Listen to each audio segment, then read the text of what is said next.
It's June 31st, 30th. How many days are in June? Whatever. It's the last day of June, which means Pride Month's basically over. Although, as they say, every month is Pride Month when you're consumed with hubris. I am not, but I'm willing to pretend for however long it takes to film this video. Hi, it's Jessi. Welcome to another turning where I sometimes, emphasis on sometimes lately, talk about books. I'm drinking Be Twisted, which is a mead made with spearmint from, what winery is this? Hawstone? That doesn't sound like a word. Hawstone Winery. And I'm here to talk about some queer books because it's my favorite thing to talk about. For all 6 of you that semi-regularly watch my content, you may have noticed I've been gone for a while. I kind of intentionally took 2024 off. I will talk about that more at the end for anybody that actually cares. But the relevant thing for this is that even though I was planning on taking the month off, or the year off, I just couldn't not read the Lambda Literary Nominees because I love them and I love talking about them and promoting them because they're usually a little bit less popular picks, although I will talk about this year. I actually knew most of these before, which is rare. So for anybody that doesn't know, the Lambda Literary Alliance is a literary group that helps promote queer authors and books through a variety of ways, including but not limited to youth outreach programs, writers' retreats, things like that. And one of the things they do is an award where they have different categories that they nominate queer books in and then award a winner from each category. And I like to read the speculative novels because that's the genre I enjoy. Sci-fi, fantasy, horror, I enjoy. So that's what I read every year, although I've been branching out and trying some of their other winners from different categories, and that's worked really well for me. Lost and Found was a lesbian memoir from a few years back, and that was delightful. That's neither here nor there. So I've read them. I did record vlog pieces, but my partner is studying for the bar right now, so I couldn't record in the apartment. So it just was a lot of clips in my car and it was very boring footage. So I'm just going to talk about them after the fact, retroactively, now that I've read all, or well, almost all of them. And I'm going to talk from my least favorite to my favorite, and then I'll talk at the end what I think the winner is, because I have avoided finding out the winner thus far, because I wanted to give my opinion without that coloring it, I guess. So let's start with the one I didn't actually read. This isn't it, by the way. This is Mirrored Heaven by Rebecca Rowanhorse, because it came in the mail recently and I can't wait to read it. But at the bottom of my list is Bang Bang Bodhisattva by an author. I'm going to put this down because I'm just going to add a graphic anyway, so it doesn't matter. I can't even tell you what this book is about because I made it 4 or 5 chapters in, and honestly, I don't think I like it. It's giving noir. It's like a near future, kind of dystopian, where things are just terrible. And we're following 2 characters. One is a trans woman who's, I think, 30-ish, but she talks like my 14-year-old student, so that's fun. And the other one is a retired cop who is now a private detective. And they kind of work together. He does a lot of finding cheating husbands kind of thing.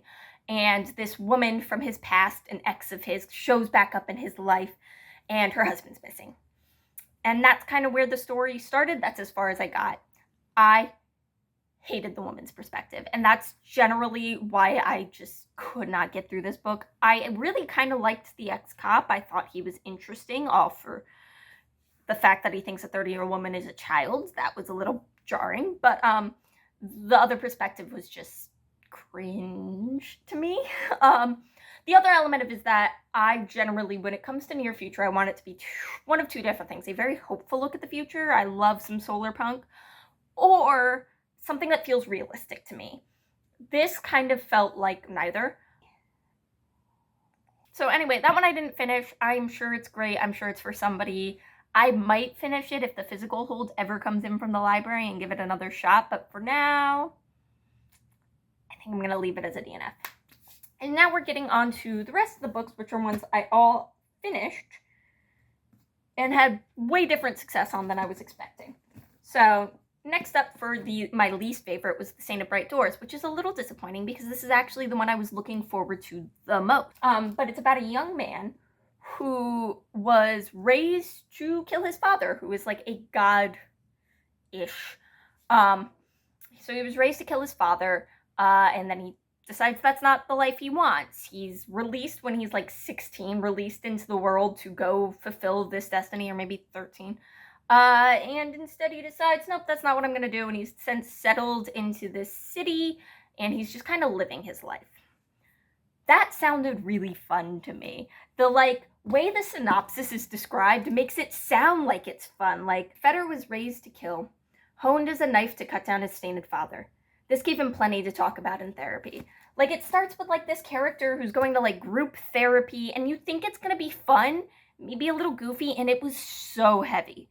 And part of that is expectations versus reality. I don't think the book is bad because it's heavy. I just was expecting it to be lighter. It's also, I think, the fourth I read, and all of these books were really heavy, and I was looking forward to this one as kind of something fun and silly, and it wasn't. And that's not to say there weren't fun moments. There were definitely lines here and there that were kind of silly, but it just kind of wasn't. And then on top of it, I didn't care about the characters. There were maybe 2.5 characters I was remotely interested in, and they were all very, very minor characters. So I was just kind of bored with the book because I just wasn't into it. It took so long for the plot to actually get started. I'm still not entirely sure how the plot got to where it got, because it didn't sound like what I was getting into. And it just was heavy and dark. I mean, you get that vibe pretty early in the book, so it's not like there's a sudden turn, but I was expecting silly, and instead I got work camps and programs. So that was fun. One positive, though, I will say for this book, because I don't actually think it's a bad book. It just wasn't for me, and it wasn't what I wanted at that time. But the world building is fantastic, so I will definitely be picking up more from Vajra, Chandrasekera. I should have practiced that name beforehand. Because I think the world building was incredible, and I especially think if you're looking for a modern urban fantasy type thing, especially one with some Indian influence, it's great because it really dissects the caste system in a way that I think is really brilliant, and I think there's a lot of really good stuff in there.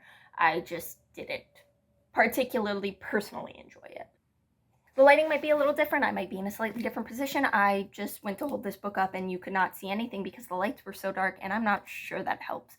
Anyway, next up is The Archive Undying by Mieko Candon. This one I was a little hesitant about mostly because it really reminded me of Genesis and Misery, which was one of my biggest disappointments last year. I was so upset with how much I didn't like that book, and this reminded me of it in a lot of ways. This was insane. This book was insane, and I don't even know if I could tell you what the book is about. We have a man at the beginning of the story who used to be like a priest for a god, but the gods in this world are kind of AIs, but then the AIs got corrupted, and so the gods got corrupted and then destroyed cities, and there's this process that could happen in that, whereas if priests were in concert with the AI at the same time, the priest would die, and then the AI would bring them back to life, and that's what happened with our main character. I explained that really poorly, but that's because this book is insane. And so that's our main character, and he has just, at the beginning of the book, met a man who, for reasons we don't find out until halfway through the book, is really dangerous for our main character, but he can't stay away. And I say that way because there's a problem this book got into, which is one of the reasons I didn't love it, where our main character thinks about who he is a lot, but then he's acting differently, and the book draws attention to this. I wouldn't normally have so much trouble loving and leaving a guy like this, but I can't leave him behind, or normally I would run into this situation without hesitating, things like that. But because we didn't see that side of him, all we're seeing is this part that he's saying isn't his normal self, and something about that really didn't quite work for me. It just kind of got a little annoying. The other thing is that this plot is insane. 2/3 of the way through this book, I still couldn't have told you what was going on. Quite frankly, I finished it and I still can't tell you what was going on because it's this conspiracy, because the people that are infected by the AI like this are used to control big mechs that are run by a corporation, and they're trying to shut down this corporation by destroying all these mechs, but then there's a bunch of mind-melding stuff that goes on. It's insane. Literally insane. Genuinely, I have no idea. I kind of want to reread it because I have no idea. And so it's the kind of book where maybe, you know, when the sequel comes out, I could see myself rereading this one and then going on to the sequel. But I also feel like this book doesn't need a sequel. It was certainly interesting. It did bring up, though, a quick aside here about gender in sci-fi, because I find that there's this thing that happens in a lot of sci-fi, especially queer-forward sci-fi, where they want to introduce gender in a multitude of ways, right? It was one of my problems actually with the Genesis of Misery, because I felt like the way gender was talked about was so clunky, because you'd introduce a character and it'd be like, that's General Susan Clark. Her pronouns are she, her. She's a cis woman. You know, that was how it was done in Genesis of Misery. A book that I think does it really well is Winter's Orbit, and that series I think does a really good job of, like, there are world building ways in which gender is incorporated where you would meet a character and know their gender, and that's great. The problem here is that the genders are man, woman, and third gender, which is great. And it brought to mind that, like, a lot of sci-fi does that when it's trying to be queer inclusive, where it's like you could be a man, a woman, or the third one. And it just really gets under my skin. Like, even since I'm talking about it, you know, Rebecca Roanhorse's, what is the series called? Between Earth and Sky. I love this series, but the genders are, there's men, there's women, and then there's people that are a third gender. And, you know, all of the people of that third gender use the same neo-pronouns. These are, the audiobook pronounces it, like, differently, but, you know, here everybody uses they, that. There is only 3 genders, and I just don't know if that's quite giving what they want it to give. Like, I feel like trading out a gender binary for a gender trinary is not quite doing it. But anyway, that's a total aside that really isn't brought on by it was brought on by this book, but I think it's a problem in a lot of books that are trying to be queer inclusive.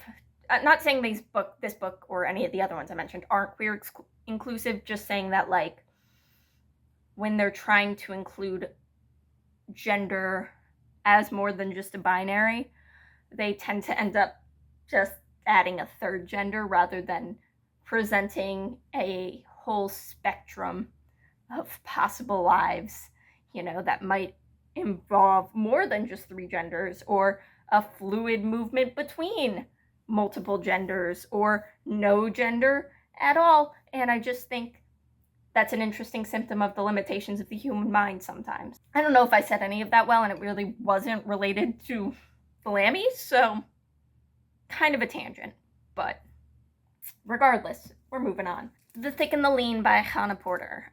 This was the biggest surprise. Oh, actually, here's what I will say. The 2 books I liked the most from this video were maybe the 2 I was most nervous about. So there's this one and the last one, which if you follow the Lammies, you should know what it is, but that's neither here nor there. I had read The Seat by Chana Porter, and I didn't love it. And I didn't love it because it's a specific form of queerness that I struggle to relate to. It's this kind of punk anarchist form of queerness that I don't always love. The Seat does it. The Lion Will Slaughter the Lamb. I can't remember the name of that author. Or Annalee Newitt's Future of Another Timeline also kind of portrays that side of queerness that is super valid, and I'm all for it. I just don't quite get it because I feel like structure is important for our lives. But that said, The Thick and the Lean doesn't do that, and it quite surprised me. Now, I'm going to, before I even get in my synopsis, I'm going to give a huge content warning for this book for food and disordered eating and struggling with those feelings and unhealthy relationships to food and sexual content. I'm not going to talk about that as much, but also that's like a thing in this book. So if you're not comfortable listening or hearing me talk about themes around food, I maybe suggest skipping to the next book. Just know that I did really like this book, and I personally, as a person that has not struggled with those things, thought they were done well. That said, a person that does struggle with those things might not agree with me or might not be comfortable engaging with this book. I think I said that the right way. Anyway, feel free to skip this section if that's going to be difficult for you. I understand. So The Thick and the Lean by Hannah Porter is about, we follow two different women. The first is a girl that at the start of the story, we go through some time jumps, but at the start of the story is like 17, and she lives in a commune of this like religious extremist group who view food and eating as a biological necessity that they think it actually is bad. I guess that's a poor way of explaining it. The point is that they think that angels don't have to eat. So in order to be more godly or closer to God, you should also not have to eat. And that eating and the need to eat is something that makes us more animalistic and brings us closer to animals. And so they eat very plain food. They eat as infrequently as possible. They try to survive on supplements as much as possible. And that's our main character is in that world, but she is drawn to food and is very passionate about food. And she very much wants to experience the richness and fullness and the variety of food that's available.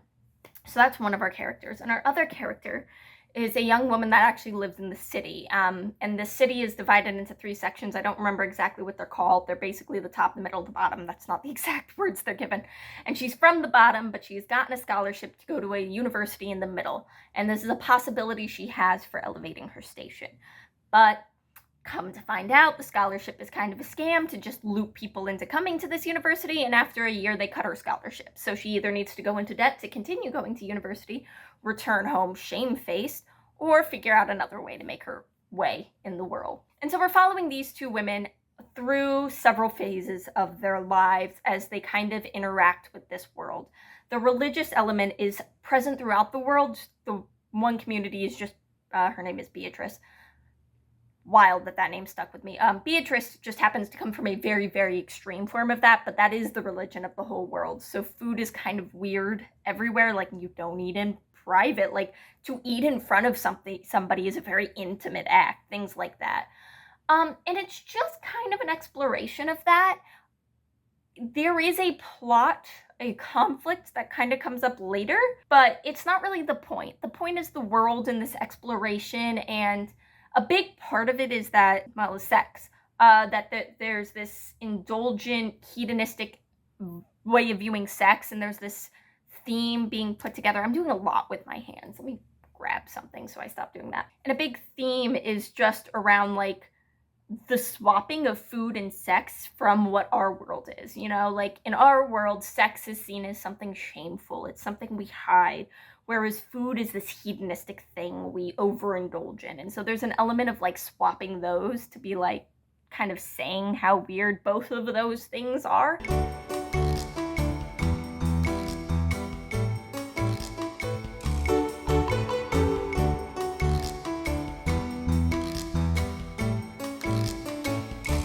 And she gets, like, a note on her door that's along the lines of, like, just because it's legal doesn't mean it's not wrong or something like that. And there were moments like that that really hit me. And so for the most part, I really liked this book. I thought the descriptions were really well done. I really liked Beatrice as a character. The other character I liked a little less. My problem is that I liked Beatrice's story. I really loved her story. But at the end of the day, the book kind of cared more about the other character than it did about Beatrice. And that was a little disappointing to me because Beatrice was the character I liked more.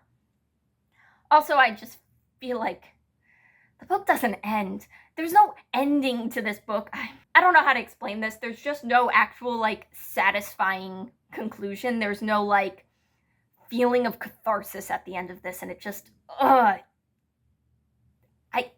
get where a lot of people would really, no, that's not true. I get where, like, specific readers would really like that. I did not. And finally, my favorite of the 5 books, although I still haven't decided which one I think should win, but I kind of don't think it should be this one. I don't know. My favorite, and also the biggest surprise, was I Keep My Exoskeletons to Myself by Marisa Crane. This is a kind of dystopian novel. The idea here is that it's a near future in which people are given extra shadows when they commit crimes. So the idea is that we've kind of given up on the prison system. We've kind of given up on fines and community service and anything like that. And instead, if you commit a crime, you're given a shadow, another shadow. So everybody can know you've committed a crime. But then over time, that system kind of evolves, and people with extra shadows are heavily discriminated against. Like things like they can only live in certain neighborhoods, they can only grocery shop on certain days, all of that. There is almost a metaphor for racism in there, but like it's very intentionally kind of saying like, no, this is a different form of oppression. There's actually a really good discussion at one point with a character. Let me finish telling you what the book's about, and then I'll circle back to that thought. So our main character in this, whose name I cannot remember because I rarely remember names, is just become a mother. She and her wife decided to have a kid together. Her wife is the one that was carrying the child, but her wife died in childbirth. And then her baby was immediately given a second shadow. We're never 100% sure why the baby got a second shadow. The implication at different moments are different things. For a while, I thought it was just because the baby's parents were lesbians. At one point, I thought it was because one of her moms, the main character we're following, I think her name is Kristen. She has a second shadow, so it might be because of that. And then the other option is because her mom died in childbirth, so the baby is being punished for killing her mom. Unclear which one it actually is, which I think is kind of an interesting thing to play on, because we find out very quickly that this justice system doesn't really try people. It's you're suspected of doing a crime and you're pulled up and they give you another shadow. There's not a lot of process there. Anyway, what I was saying about the racism thing, there's actually a really, really good point, because a lot of this covers, the two things that it's covering is Chris's grief for her wife that just died, and also trying to figure out how the hell to raise this child, right, in this world. And there's this really good conversation between her and a friend of hers about how, like, white people don't know how to talk to their kids about this stuff, because minorities have to talk about this, right? You have to raise your kid being aware that, like, cops aren't going to help you because of XYZ, racism. Or, I think something similar but very different that could be brought up is the way women have to walk in the world differently than men. And so, like, she's struggling really with how to tell her daughter about this world that she's been born into, and this system that she is going to be oppressed by through no choice of her own. And it's really, really beautiful. It's a very slow book. We cover like 10 years, and it's just really moving. And it's not the kind of book I ever would have liked. I didn't expect to like it because I'm kind of past my dystopian phase. I kind of don't really care for dystopians much anymore, so I kind of thought because of that I wasn't gonna like it. It's not a perfect book. I keep going back and forth about whether I want to give it 5 stars or not, but at the end of the day, it does kind of advocate for this anarchist viewpoint that I don't quite think I can get behind, although I think if I lived in this world, maybe I could. I don't know. And I think sometimes there were moments where I was like, ma'am, I need you to just tell your daughter that what she's doing is wrong. Like, I understand you want to have kind of a hands-off, let your daughter figure out these things for herself, but when you catch your 7-year-old smoking pot with her friends outside of the school, you should maybe tell her not to do that because her brain is still developing. So I had problems like that made it kind of hard to fully 100% love this book, but I also want to shout its praises from the rooftops because I think it's beautiful. And it had me tearing up, and I just really, really liked the book. So those were the 5 nominees for speculative fiction for the Lammies. Again, my favorite was I Keep My Exoskeletons to Myself, but which one do I think probably wins? Knowing my luck, it'll be Bang Bang Bodhisattva, because last year my least favorite one, so why wouldn't that happen again? I actually think it might be I Keep My Exoskeletons to Myself, although I would not be surprised if The Thick and the Lean one. I think those two are the ones that really engage with queer themes the most, and whether or not that's actually the criteria they use, that feels like the criteria they should use. And those also, I didn't mention this earlier, but I'll talk about it while I scroll. I knew 4 of these. Actually, the only one I didn't know before now was Bang Bang Bodhisattva. I knew all 4 of these, so I don't know if that's me being more informed or these being more popular picks. I'll also say that as I scroll through, a lot of the winners for different categories are ones I'd already heard of. Again, maybe that's me being more informed, but also maybe they're just getting more popular. Pulling from more popular picks is what I would mean. Or maybe queer fiction is just getting more mainstream. I don't know. Where is speculative? Oh my god, is it all the way at the bottom? Well, look at that. The winner was I Keep My Exoskeletons to Myself. It feels good to be right. That's it. I'm going to talk briefly about where I've been, what I've been doing, why I haven't been here. If you're not interested in that, that's fine. Leave a like, give me a comment, and then you're free to go. But just in case anybody is curious about where I've been, I kind of wanted to take a break from YouTube. At the end of, by mid last year, I mean, even before that, I kind of just felt kind of done with YouTube. I find editing videos gets me really stressed because I'm perceiving myself and I get very uncomfortable with that. And then I hate making thumbnails. That's neither here nor there. I just kind of hate making thumbnails. So what I find myself doing was putting that off more and more, and then I would even have a video edited and like ready to go, and then I would get like really self-conscious and uncomfortable about it and not post it, and then, I mean, call a spade, I get like 5 views per video, and it was just like a lot of work. And the part that I liked about it, which was talking about books, I was finding other outlets for. So I don't know, I wasn't feeling like it was really worth it with the effort that I was putting in. And so what I wanted to do was take like a year off. I was like, I'm not going to do anything in 2024 on YouTube because I just kind of want to give myself a break, you know? And it was leeching out. Social media in general, I'm finding myself kind of over. I haven't posted on Twitter or Blue Sky or Instagram in a while, just because I'm not feeling it. And so I just wanted to step away for a little, but then I did find myself itching every once in a while when I was reading certain things to be like, I want to go and make a video. I want to talk about this. So I don't know. I might be back next year. I am going to post this because I got to talk about my lammies.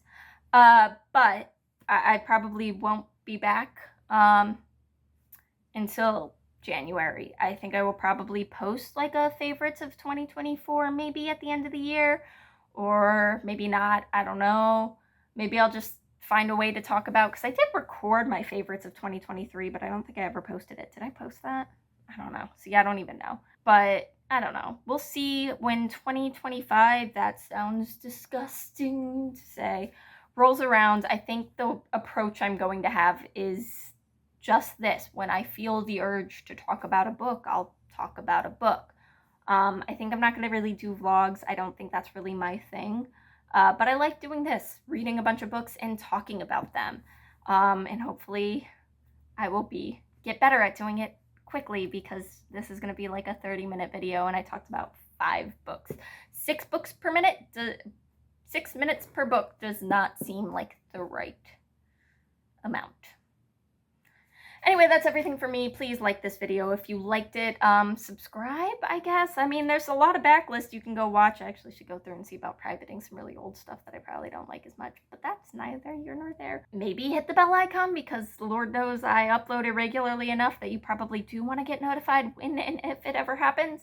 And leave me some comments. Like, please, give me some queer recs. I love a queer book. Or, you know, if you don't want to do that, give me a pride flag in the description. Or maybe just a purple heart emoji. Whatever you're feeling up to. All right. Love y'all. Bye. Please ignore my terrible pride shirt. It's from Michael's, and then it looked too suburban mom, so I tried cropping it, and now I just look like an overgrown toddler. Love that for me.